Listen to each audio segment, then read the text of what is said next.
राजनीति और विवाद इन दोनों का चोली दामन का साथ है, लेकिन फर्क इस बात से पड़ता है कि जिस पार्टी के जिस बाशिंदे ने कुछ विवाद किया है और कुछ आपत्तिजनक टिप्पणी की है तो वो पार्टी उस पर कैसा एक्शन लेती है। राजस्थान की सियासत में भी इन दिनों दो अहम विवाद चर्चा में है। एक वो विवाद है जो गोविंद सिंह डोटासरा करते हैं।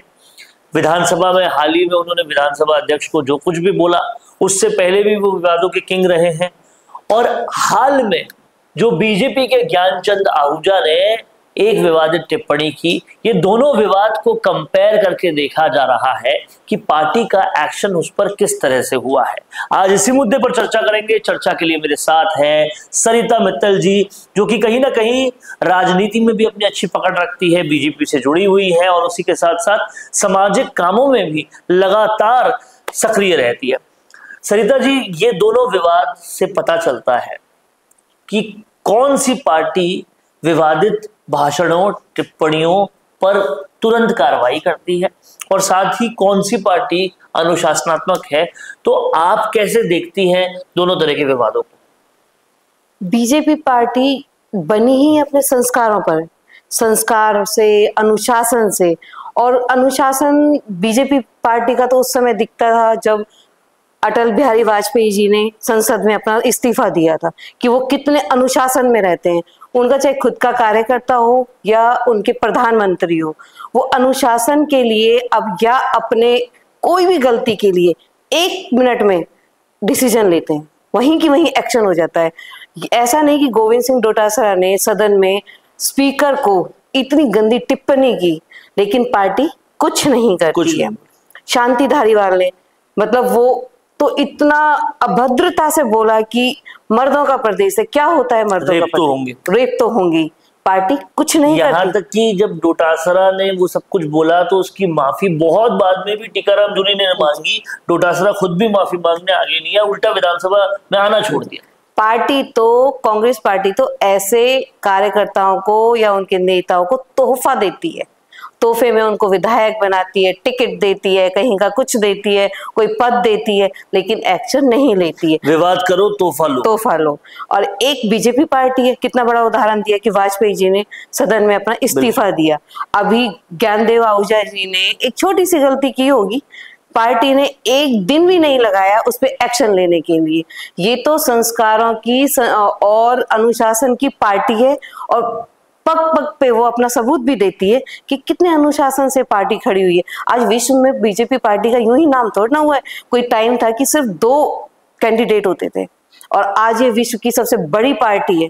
यही सोचकर मुझे लगता है कि कांग्रेस वाले चिंता में रहते होंगे कि 11 करोड़ से भी ज्यादा कार्यकर्ताओं की पार्टी फिर भी अनुशासन रहता है। 22 और हमारे 22 करोड़ माफ कीजिएगा, और यहाँ लोग छोड़ते जा रहे हैं कांग्रेस को, कम लोग हैं फिर भी अनुशासन नहीं रहता।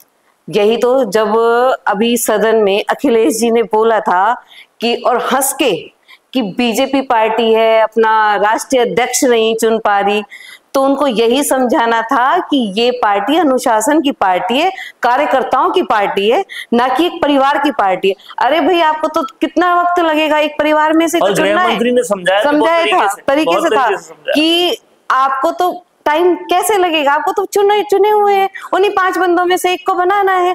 यहाँ 22 करोड़ की पार्टी के कार्यकर्ताओं में से एक प्रक्रिया के दौरान हमें एक चुनना होता है, तो वक्त तो लगता ही है ना। तो लगता ही है, जाहिर सी बात है। इसके अलावा आप जब उदाहरण दे रही है तो मुझे खिरोड़ी लाल मीणा जी का उदाहरण याद आता है। यही तो है, जब कहते हैं ना, रघुकुल रीत चली आई, प्राण जाए पर वचन ना जाए। उन्होंने अपना वचन दिया, उन्होंने निभाया। उन्होंने कहा था कि मैं 1, 2, 3 नहीं 7 सीट लेके आऊंगा, नहीं लेके आऊंगा तो मैं छोड़ दूंगा। 7 सीट नहीं आई, उनको किसी ने दबाव नहीं दिया, किसी ने उनको नहीं बोला, लेकिन जवान के पक्के, क्योंकि ये पार्टी सिखाती है हमें, उन्होंने खुद से छोड़ दिया कि भाई मैंने अपनी जवान दी, वो अपना पद छोड़ के चले गए। वो पार्टी ने एक्सेप्ट नहीं किया, वो बात अलग है, लेकिन कहीं ना कहीं समझ में ये आता है कि भाजपा का परिवार बड़ा होता जा रहा है फिर भी अनुशासन बरकरार है, और कांग्रेस का परिवार घटता जा रहा है फिर भी उसमें ऐसे ही लोग हैं। आप देखिए बाबूलाल नागर, रेप में फंसे होने की वजह से उनको टिकट नहीं दिया, गहलोत जी फिर उनको निर्दलीय लड़ाकर वापस लेकर आ गए और मंत्री भी बना दिया। तब कहते हैं ना, अनुशासन या आप संस्कारों पे नहीं चलोगे तो कुछ दिन तक तो बहुत ऊंचे जाओगे, फिर एकदम से धड़ाम गिरोगे।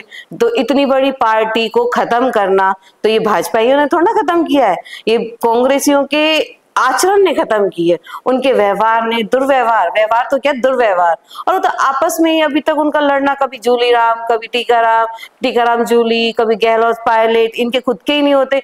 यहाँ पार्टी जो आला कमान डिसीजन लेता है, अभी मुख्यमंत्री का चुनाव हुआ तो वसुंधरा जी ने खुद ने उनके नाम का अनाउंसमेंट किया था। चाहे शिवराज चौहान जी हो, जो भी हो, जो आला कमान जो डिसाइड कर देती है तो पार्टी के सभी कार्यकर्ता या वरिष्ठ नेता उसको दिल से स्वीकार करते हैं। यही हमारा अनुशासन सिखाता है। तभी आरएसएस के आपने कभी कैंप अटेंड किए हैं? मैंने बचपन में किया। हाँ, तो आपने वहां से सीखा होगा कि किस तरह से वो अपने देश प्रेम सिखाती है, संस्कार सिखाती है। हर माहौल में कैसे गर्मी में रहते हैं वहाँ, किस तरह से बच्चे वहाँ मेहनत करते हैं, सुबह 4 बजे जग के कैसे उनको योगा करना, ये सब, और एक साथ शेयरिंग, आत्मरक्षा, शेयरिंग करना कि इतना सा खाना है, इतने बच्चे कैसे शेयरिंग। वैसा एक कोशिश तो कांग्रेस ने की थी सेवा दल बना के, पर वो दल कुछ खास सेवा कर नहीं पाया। तो वो दल सेवा इसलिए नहीं करेगा, वो एक परिवार की सेवा करनी है, तो वहां से ध्यान हटे तो सेवा दूसरी जगह भी हो ना।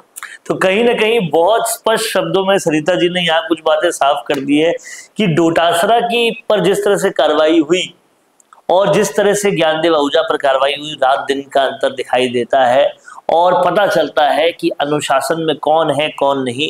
22 करोड़ लोग भी अनुशासन में रह सकते हैं और अब तो मुट्ठी भरी रह गई है कांग्रेस, वो भी अनुशासन में नहीं है। तो ये कहीं ना कहीं एक बड़ी दीवार खड़ी करता है। एक सवाल और मैं पूछना चाह रहा था कि भाजपा के कार्यकर्ता और कांग्रेस के कार्यकर्ता ये दोनों क्या अपेक्षा करते हैं, क्योंकि जाहिर सी बात है आपको कोई पद बहुत टाइम लगता है मिलने में, उस दौरान वो क्या अपेक्षा क्या करते हैं अपनी पार्टी से?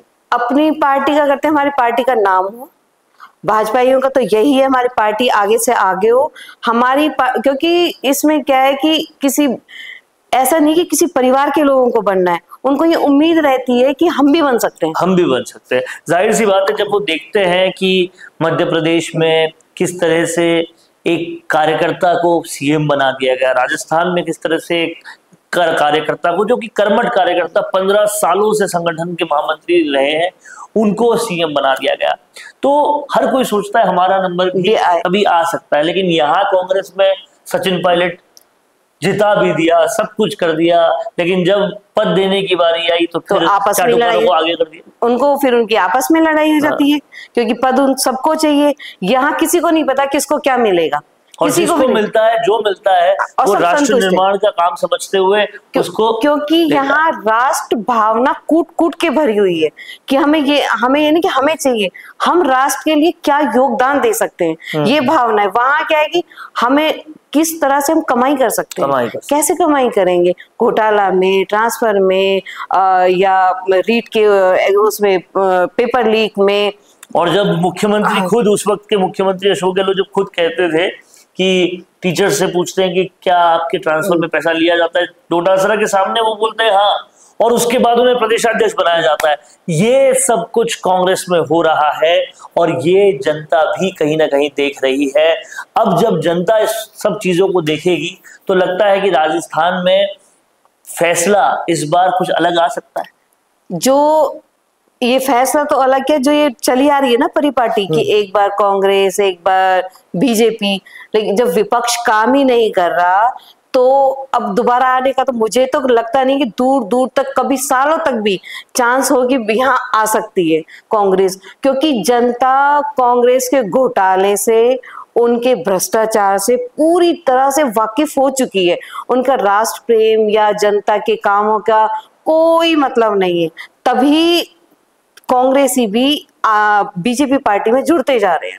तो कहीं ना कहीं सरिता जी ने साफ कर दिया है कि अब राजस्थान की तस्वीर बदलेगी और अब ये एक बार कांग्रेस एक बार बीजेपी नहीं रहेगा, क्योंकि कांग्रेस खुद ही नहीं चाह रही कि ऐसा हो और लगातार ऐसे एक से बढ़कर एक काम किए जा रही है, जिससे जनता का मोहभंग कांग्रेस से होता जा रहा है।